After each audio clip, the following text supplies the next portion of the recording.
So, folks, we gotta talk about some of the developments in the Epstein case because I am getting the distinct impression that dominoes are starting to fall and are going to continue falling for this particular case. Starting with the fact that the Justice Department is now saying, nope, we're completely done releasing documents. Even though they have previously said that they were going to release an additional 3 million documents, they're now saying, oopsie daisy, nope, we didn't mean that, tee hee, takesies backsies. And that's a huge, it's a huge indicator that they are trying to hide some wildly criminal activity. Not only that, but we're starting to see individuals fall and additional steps taken that should have been taken, to be fair, a long, long time ago. So one thing that is happening is that New Mexico has approved a new probe into Epstein's Zorro Ranch. Now, this is the first time I've heard of Zorro Ranch.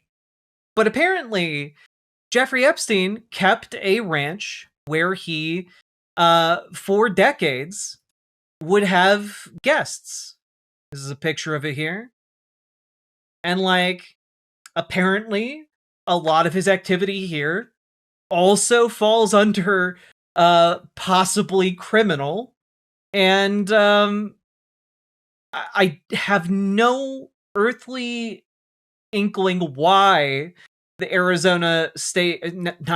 the New Mexico state government did not take action to investigate this as soon as possible. But it turns out that a bipartisan committee in New Mexico has approved of investigating this particular location. And, well, it turns out, oh boy, a lot may have been going on there. So, according to Reuters, this bipartisan committee will seek testimony from survivors of alleged sexual abuse at the ranch, located about 30 miles south of Santa Fe, the state capital. It could be perhaps part of the reason why officials were reticent to investigate, because it turns out Jeffrey Epstein was schmoozing with New Mexico government officials for a while there prior to his death. The file reveals ties between Epstein and 2 former Democratic governors and an attorney general of New Mexico. He was basically doing anything he wanted in this state without any accountability whatsoever, said New Mexico State Representative Andrea Romero, a Democrat who co-sponsored the initiative. Testimony to the committee could be used for future prosecutions, she said. This is one of those things that should have happened so long ago, and I guess better late than never, but are you kidding me? You've been sitting on an entirely new Epstein Island situation? Several civil suits accuse Epstein of sexually assaulting girls at Zorro Ranch, and he was never charged for the alleged offenses. Why? Why not? Romero said there's no record of federal law enforcement searching what was known locally as the Playboy Ranch, where Epstein is accused of sexually abusing a 16-year-old girl as early as 1996. And good God. Good God. Former New Mexico Attorney General Hector Balderas launched a probe in 2019 that was put on hold at the request of federal prosecutors to avoid parallel investigation, he said in a statement. So just to be clear, there was a prior investigation that got squashed back in 2019. Hey, what year? What year was that? Wait, didn't something else happen in 2019? 2019 Epstein. What could that be? Oh, that's right. He killed himself in 2019. That's when he was in prison. And they told the New Mexico state government to stop investigating Zorro Ranch. And by they, I mean the Trump administration told New Mexico's attorney general to stop the parallel investigation into a completely different property that the federal investigation wasn't touching, because they still don't have evidence of any federal investigators going to Zorro Ranch. Like, when I say I feel like the dominoes are starting to fall, this is kind of what I mean. That's not shady at all? Yeah. Yeah. I would very much like to know the details around that squashed 2019 investigation, personally. New Mexico Attorney General Raul Torres has assigned a special agent to probe allegations that may come through, the Truth Commission spokesperson Lauren Rodriguez said. The State House Committee rejected accompanying legislation to extend New Mexico's statute of limitations for child sexual assault to allow civil actions by Epstein survivors, said State Representative Mariana Anaya, who co-sponsored the legislation to create the Truth Commission. Legislation raised concerns about increased insurance costs for public institutions facing abuse lawsuits, Anaya said. And I'm sorry, if you're in New Mexico and your state representative voted to not allow Epstein survivors to sue for damages because it might make certain other insurance more expensive, you got to get those representatives out of there. I don't care if they're Democrat. I don't care if they're Republican. Like, they gotta go. Because they've shown who they're willing to fight for, and it's sure as shit not your kid if they get sexually abused. Epstein bought the ranch in 1993 from Bruce King, a three-time New Mexico Democratic governor who died in 2009. Epstein's estate sold the property in 2023 to Texas businessman and politician Don Huffines. Don Huffines.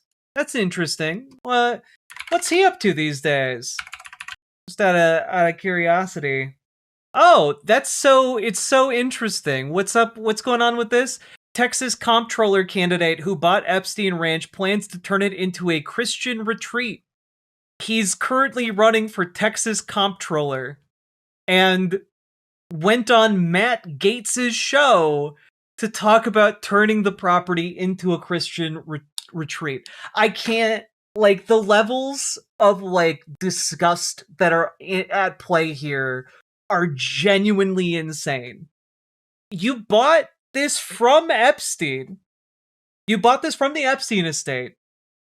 And then, now that it's been out, like, now that it's widely known that it was formerly Epstein property, and there's an active investigation going into said property, you go on a show with Matt Gaetz, someone who literally trafficked a teenager for sex, in order to talk about how you're turning this ranch into a Christian retreat.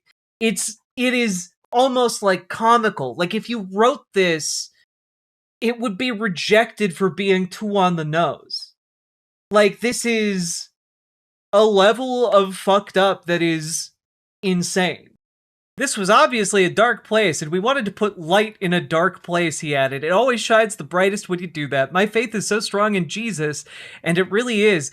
And I'm going to make this, the plan all along is to make this property into a Christian retreat.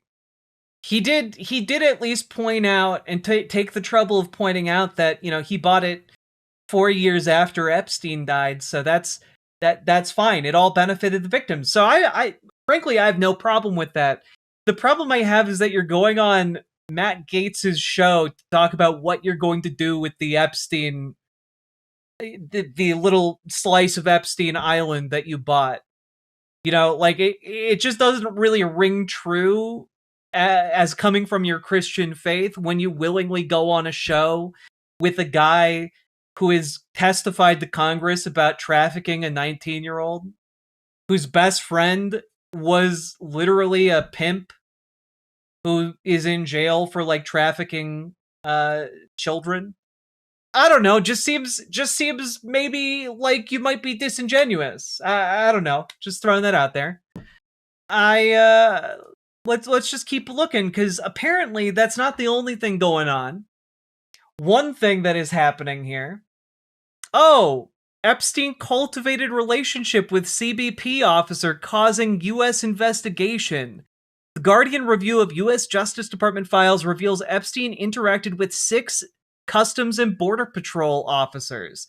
The officer investigated denied any knowledge of trafficking underage girls. But, like, Jeffrey Epstein was in regular contact with 6 different CBP officers. The rot is deep indeed. Federal investigators examined Jeffrey Epstein's relationship with a Customs and Border Protection officer who worked at the St. Thomas Airport, to which Epstein regularly flew on his private planes before traveling by boat or helicopter to his private island, newly released documents reveal. As part of that investigation, which did not result in any charges, investigators also issued subpoenas related to 3 additional CBP officers working at the Cyril E. King Airport, STT, on St. Thomas, documents show. The Guardian also identified 2 other CBP officers on St. Thomas and in Florida who were in contact with Epstein based on emails and text messages between Epstein, his staff, and the officers. It does not appear the FBI ever investigated those 2 officers.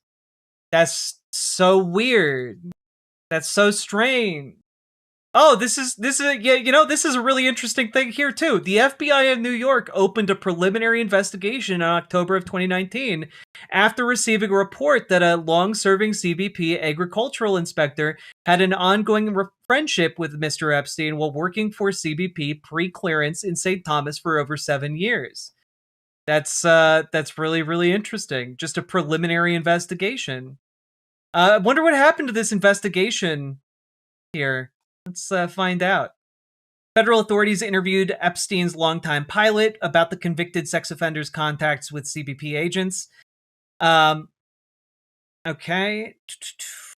In July of 2019, federal prosecutors in New York indicted Epstein. Yeah. No CBP officer was ever charged for crimes related to Epstein, and The Guardian has not seen any evidence to suggest that CBP officers had direct knowledge or involvement with Epstein's crimes. The FBI interviewed Rauch and subpoenaed credit reports about him and 3 other CBP officers, but it is not clear whether the investigation went any further. The release of the government's investigative files on Epstein has been delayed, redactions are inconsistent, and it's not clear how many more files will be made public.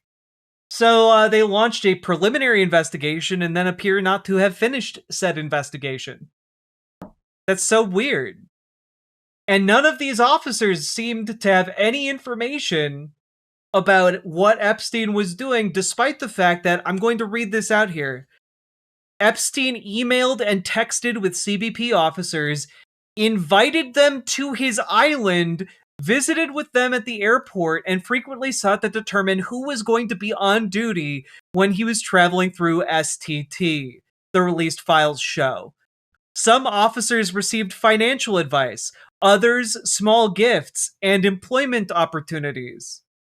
One officer was invited to perform the steel pan drums on Little St. James on multiple occasions. Epstein tasked his assistant with helping another with an interest in accounting to find mentorship. That agent solicited Epstein for a hard money loan, though he told The Guardian the loan never materialized. Yeah, no, Epstein was just really good friends with CBP agents and wanted to know when they were on duty and invited them to his child rape island. And of course, they never saw anything there. I'm sorry. I feel like there are a lot of threads to follow up on here. Just friends being friends on the Epstein island. Yeah. But, hey. At the very least, we might have some idea Epstein wasn't working alone. Remember how earlier this year, Kash Patel and Pam Bondi were like throwing out this idea that perhaps, well, Jeffrey Epstein was just working alone. He only trafficked the girls for himself. He only trafficked girls for himself. And then the Epstein files came out, and it turns out that there is a listed co-conspirator in one of the charging documents. And that co-conspirator is a man named Les Wexner, who's a billionaire and the former CEO of Victoria's Secret. Now, I don't know if you guys know much about Victoria's Secret. Let me just pull up something real quick here. Victoria's Secret really made a splash by introducing essentially a revolutionary new approach to selling lingerie, which was they created a sub-brand called Pink to sell lingerie to children. I don't know if you guys know that. Les Wexner bought it in 1982. Oh yeah, no. The demographic that Pink is designed to be sold to is 13 to 18-year-olds. Now, Les Wexner, CEO of the company, when did he stop being CEO of the company? Oh, in 2020. Stepped down as CEO of Bath and Body Works and sold his majority stake in Victoria's Secret back in 2020. That's so, just a little bit, after his good friend as much Jeffrey as I like your kicked streams, the bucket. content and analysis, there are some things I wish to not hear because they will stick in my memory. Previous statement will stick in the context more so. Yeah, because an important thing to know is that Les Wexner had been running Victoria's Secret since 1982. And in 1987, guess who became Les Wexner's financial manager? Anyone want to take a guess? Anyone want to just take a wild stab in the dark? Ghislaine Maxwell? No! It was Jeffrey Epstein. You got it, Ukrainian. Jeffrey Epstein was Les Wexner's financial advisor from 1987 to 2007 for 30 goddamn years. Well, what does Les Wexner have to say about that now? Let's find out. Oh, he was conned by Jeffrey Epstein and did nothing wrong. He was duped by a world-class con man. Huh, let's see. Wexner's testimony was delivered behind closed doors from his home in New Albany, Ohio.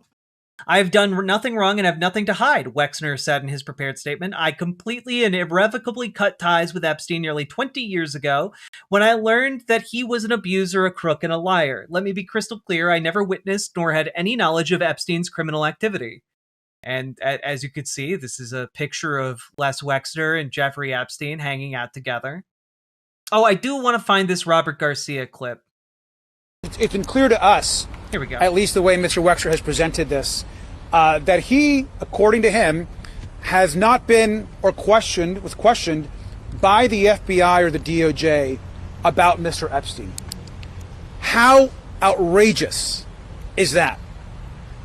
He's someone that's been named by survivors, someone that's in the files more than most people, someone that's clearly the financial benefactor to Jeffrey Epstein and has not been contacted or interviewed by the FBI or the DOJ? Yeah. What the hell is going on? That is shameful. We should be ashamed as a government. The survivors deserve justice. And so that's something that we are going to continue to press today, and certainly press with Pam Bondi and the DOJ. I mean, like, Garcia is right to be angry as hell. You all should be angry as hell about this too. Okay? Well, let's take a quick look at some a little scene from the deposition of Les Wexner, shall we? I'm giving you a long answer, but to understand in context, because if I just say yes or no, you won't understand it. And I really want this whole group to understand it. And I never would have guessed I was being conned. Never, ever. The deceit was so subtle. Yes, I know. Answer the question. Yeah, okay. I'm sure we all appreciate the stories. We're just trying to answer the questions they actually want to be answered. Okay. That's very helpful. Thank you. I hope it is. And could I ask you, I think you said in the last hour, it was your understanding that Mr. Epstein, while he was working for you, also had other clients. Is that right? Yes. So would that mean that his work for you, you understood it to be part-time?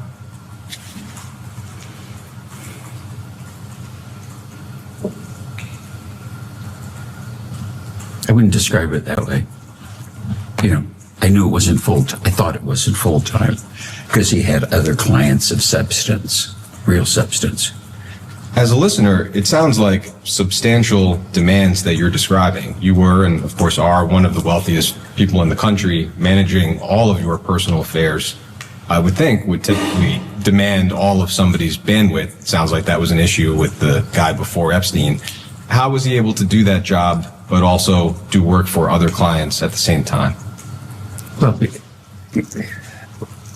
like Peg does the work now. I think you could supervise the work, overview it,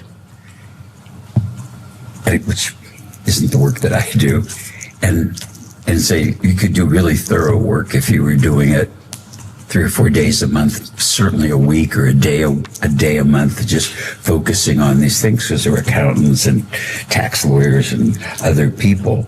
And then in setting up, as an example, I didn't have the idea to inventory furniture or valuables. And it's like, how could you have all silverware in your house and what? And I didn't count forks and spoons. And it's like, Jeff said, people could be walking out with forks and spoons. I said, gee, that's a good idea. We ought to have an inventory. But then there was, I hired a lady to be like the house manager who had run the U.S. Embassy in Rome. And she said, yeah, I know how to do this. And I said, well, why don't we keep inventories of stuff? And she said, well, yeah, I could do that. So she did that. That's kind of a puny example, but I wouldn't have had the idea. But then all the things were inventoried. That wasn't work for me or Jeffrey. It was just regularly done. Answer another question. 5 words, okay? I will fucking kill you if you answer another question with more than 5 words, okay? Is what that lawyer just said to his client.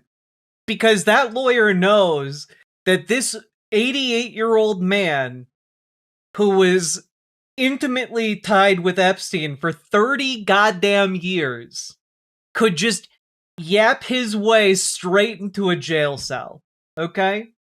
Largely because there's an important detail that I haven't told you guys about Les Wexner's relationship with Jeffrey Epstein, which is that Les Wexner gave Jeffrey Epstein his power of attorney, meaning Epstein effectively, for a period of like 16 years, was able to make all financial decisions for this man. That's insane. Like, I'm sorry.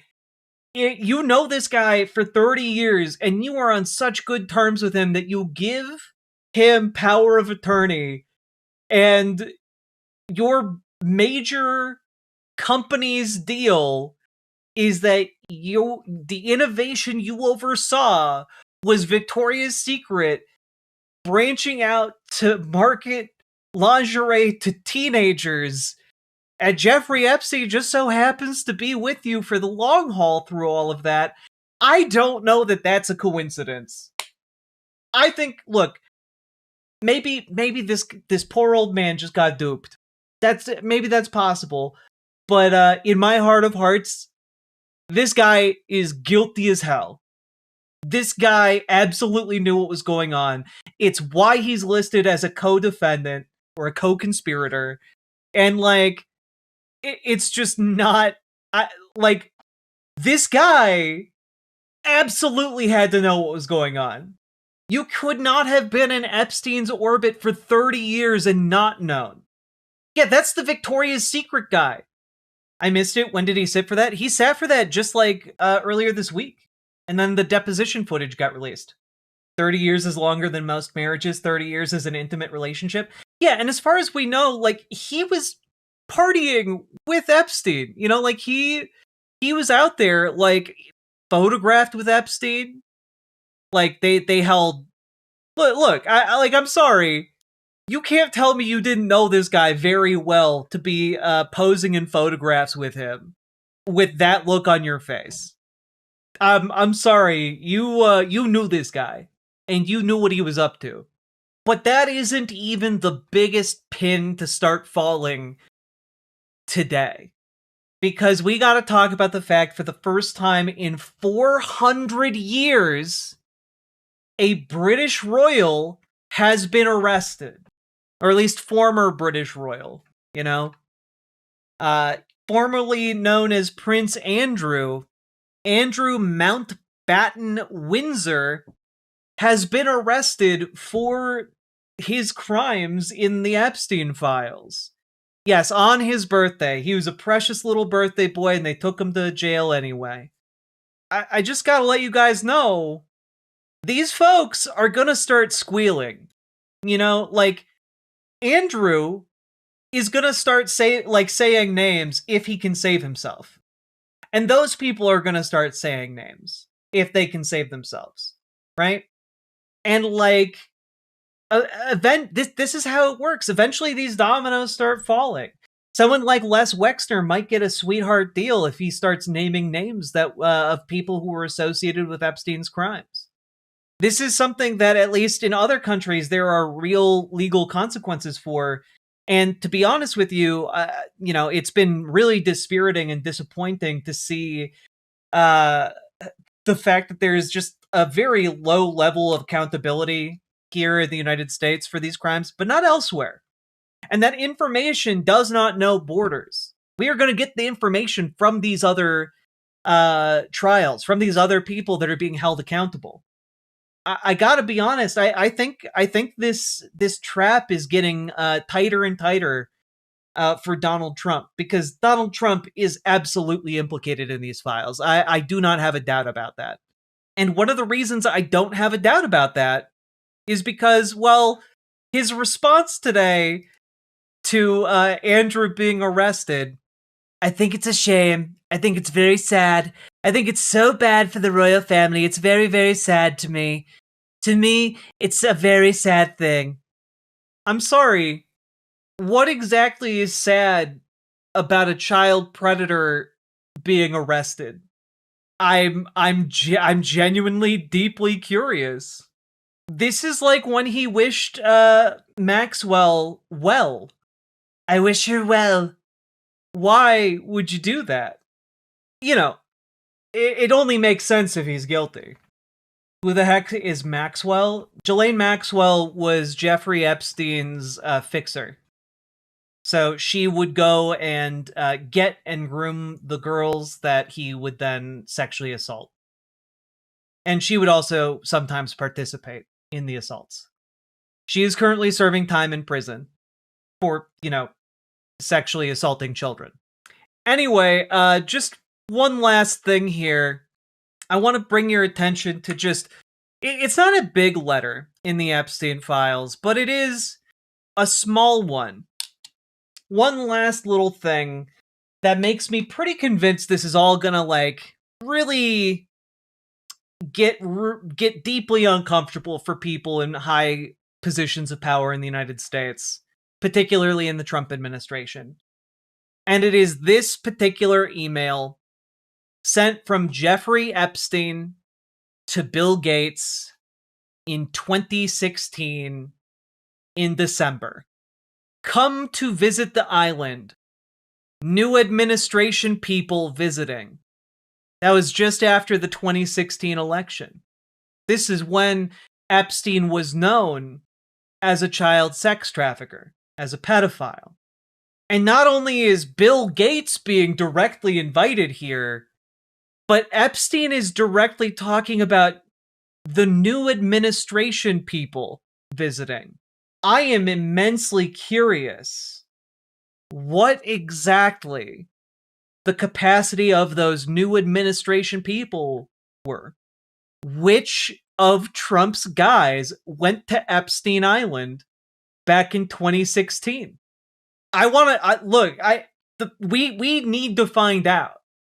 And I think we could find out if we actually investigated this. Steve Bannon. Bannon's a good guess. Notice it's not just one person. It's new administration people visiting. I don't know. Look, all I'm saying here is that dominoes really do appear to me like they're starting to fall in a way that Donald Trump isn't going to be able to keep a lid on. I think that any of these people brought in for questioning will immediately flip on one another in order to try and save themselves. Of course, good old Gates was one of the number one people invited. Well, yeah, like Bill Gates's ex-wife is literally on podcasts these days talking about how, you know, as soon as his implication with Jeffrey Epstein came to light, like she divorced him immediately. You know, like that's when she started divorcing him. Like she knows that he's guilty as fuck.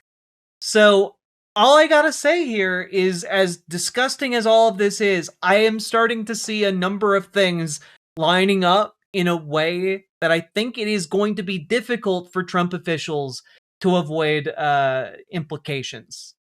You know, I think a lot of folks are going to be implicated, and a lot of folks are, due to public outrage, going to be going down for this. And I think that's part of the reason why you've seen some online content creators, even some folks on Fox News, trying to take the argument that actually, oh, it's not that Jeffrey Epstein's not that bad. He's not that bad of a guy. He was just, you know, he's just there. You know, he did bad stuff himself, obviously, but, you know, like other people, like he was just helping other people. He liked being helpful. I think I saw that from Greg Gutfeld or Jesse Waters or one of those guys. There is a revving up of an engine for Epstein apologia. Started on the far right, now it's gaining some traction in the mainstream. And I would just say, don't be surprised if you start seeing a lot more of that as more of these dominoes start to tip over. Okay? Yeah, it's going to be a rough dodge when every other country in the world is calling it out and is actually investigating the folks who are implicated. So, all that being said, folks, let me know what you think in the comments. I think that all told, this lines up pretty neatly. I mean, like, former Prince Andrew is basically dead to rights here. Like, there are photos of him, like, crouching over like a motionless girls. Like it's pretty blatant, you know? And I think that he, more than anyone, is willing to flip in order to try and save himself at the expense of his rich and wealthy friends. So I don't know. Let me know what you think about all this. It'd be really interesting if this served as a catalyst for England abolishing the monarchy. That'd be pretty cool. I've heard some rumbling to that effect. I don't know how much that translates into a real political bedrock over in the UK, but hey, I'm rooting for you guys. I'm rooting for you guys to kick out the king. I bet you can do it. All that being said, let me know what you think down in the comments. Leave a like, subscribe, and also, we need to get organized, folks. Our enemies are evil pedophile elites who are stealing all of the wealth on the planet from the working class. We need to get our shit together. We need to organize, and we need to beat them out of their halls of power. That is our job right now. But it starts with you guys. It starts with you joining up with other like-minded folks in your local Dems and your local DSA, and it then progresses from there by showing up to the meetings and making arguments for your positions and moving people to your side. It begins with the hard, grueling work of organizing. And I believe in our ability to do just that. So join your local Dems, join your local DSA. If you need help, join our Discord, reach out to GamerG for help joining your DSA, reach out to Dragonfly for help joining your local Dems, and let's get to work kicking these guys' asses, all right? We can do it. We can, in fact, do it. So let's keep on going. Riverboat Jack is going to town. All the viewers gather round. Twitch and YouTube is where she streams. All that content is bursting the scenes. Politics, dating, plenty more. Her sense of fashion you'll adore. So grab your stuff and hop aboard. We're going straight to Jack's Discord. Riverboat Jack.